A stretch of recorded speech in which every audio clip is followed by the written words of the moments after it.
رفع الاحتلال أكان سافراً أو مقنعاً هو المدخل الأساس لمعالجة النتائج وتصحيح البوصلة الداخلية والخارجية.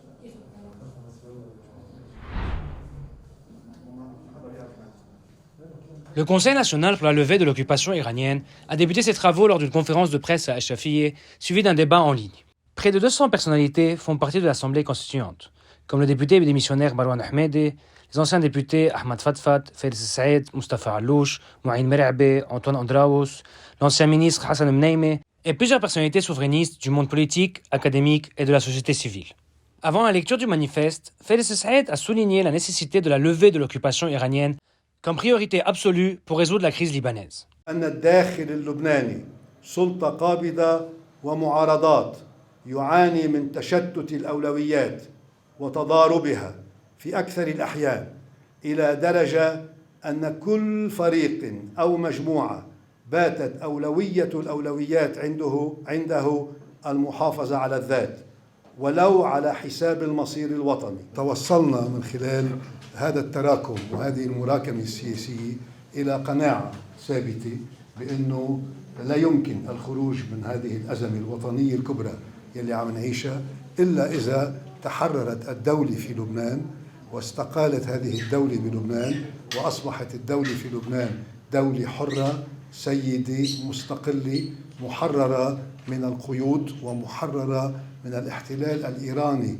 المفروض عليها من خلال سلاح حزب الله. بلحظة 43 بلحظة 1989 بال2005 تكاملت مبادرة وطنية داخلية مع رياح خارجية، وهذا لا يعني بأنه على اللبنانيين أن ينتظروا تبدل موازين القوى الخارجية حتى يتحركوا. قبل ما نستدعي صداقة العالم لنا وقبل ما نتعتب على العالم وعلى أصدقائنا أكانوا بالعالم العربي أو بالخارج، علينا أن نبادر نحن كلبنانيين من أجل أن تتكامل مبادرتنا مع المبادرات الخارجية. هو مساحة للقاء والتضامن بين جميع المؤمنين بمعنى لبنان وبدور لبنان وبرسالة لبنان بصرف النظر عن بيئاتهم الاجتماعية والثقافية وحتى الحزبية بفعل الاستمرار. إن المجلس الوطني يرفض أي نزعة لمعاداة العالم والعروبة تحت عناوين من مثل المشرقية وما سواها، كما يرفض المس بالدستور وبوثيقة الوفاق الوطني طالما هناك فريق يحمل سلاح في لبنان. هذه مغامرة غير محسوبة أن ندخل إلى أي إطار من أجل المس بالدستور وبوثيقة الوفاق الوطني والتكلم عن مسالسة أو عن فيدرالية أو عن تقسيم أو عن أي من هذه الطروحات قبل أن يسلم كل الأفرقاء سلاحهم إلى الدولة اللبنانية. إن المجلس الوطني ليس رقما يضاف إلى الأرقام الحاضرة، ما عم نأسس حزب تنتنافس مع الأحزاب أو تنظيف عدد الأحزاب واللقاءات إطار إضافي. هذا المجلس ليس منبرا لتلاقي المرشحين للانتخابات النيابية وليس منبرا لجمع الأضداد أو اللقاءات أو الأحزاب بهدف الربط أو الاهتمام فقط بالموضوع الانتخابات. نحن نؤمن بأن هذه الانتخابات يجب أن تحصل لأننا نؤمن بالدستور ولأن الانتخابات هي جزء من احترام المهل الدستورية. إنما نعتبر بأننا إذا لم يحصل أي إنجاز سياسي قبل الانتخابات، يعني أن نوحد خطابنا السياسي، القراءة السياسية والعنوان السياسي رفع الاحتلال الإيراني عن لبنان، لن تجدي نفعا هذه الانتخابات. L'ancien député Ahmad Fadfat a été désigné président du comité d'organisation du Conseil.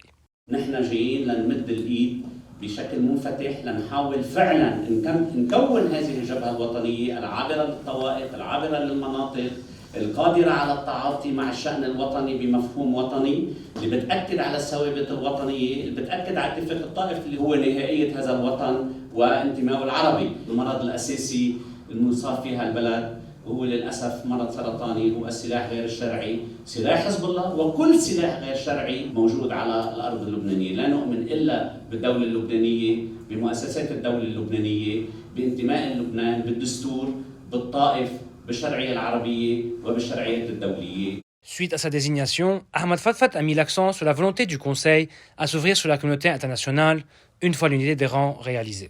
D'abord, nous allons essayer d'organiser ce conseil et de le rouvrir au maximum de personnes qui souhaitent y participer, tant à titre individuel qu'à titre partisan. Il n'y a aucun problème. Qu'ils puissent participer à ce que nous considérons une tâche nationale de grande valeur, c'est la tâche de la libération qui doit suivre.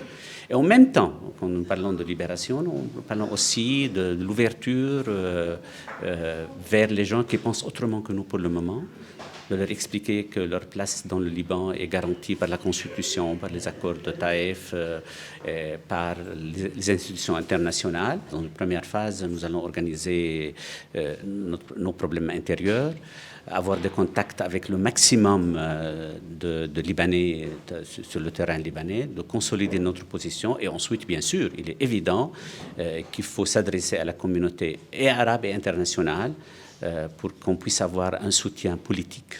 C'est ce que nous cherchons surtout pour le moment, parce que nous sommes convaincus que tant que le Hezbollah domine en tant qu'occupation iranienne, parce que c'est notre analyse de la situation au Liban, il n'y a aucune solution, que ce soit sur le plan économique ou social ou monétaire. Donc il faut commencer par résoudre ce problème. Et par la suite, je crois que nous pouvons construire un pays de grande valeur, mais ça a besoin d'une unité nationale. Quant à Félix Saïd, il se félicite que l'hégémonie iranienne ne soit plus un sujet tabou. Nous avons lancé aujourd'hui une nouvelle initiative à Beyrouth, à partir de Beyrouth, qui est le Conseil national pour la levée de la domination iranienne au Liban. Cette domination empêche ces populations de la région, et surtout les Libanais, ils les empêchent de régler leurs affaires et de sortir de cette crise nationale est représentée par la paralysie de l'appareil de l'État. Est-ce que les Libanais se retrouvent aujourd'hui sans aucune protection?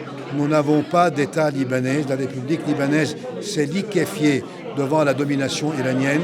Et donc, il est tout à fait normal que nous demandons la levée de cette domination pour qu'on puisse avoir un État libéré de tout frein inhibiteur. La première étape et le premier résultat de ce congrès et de ce Conseil national, c'est que maintenant, la lecture politique de la domination iranienne sur le pays s'est vulgarisée. Aujourd'hui, tout le monde parle de la domination iranienne sur le pays.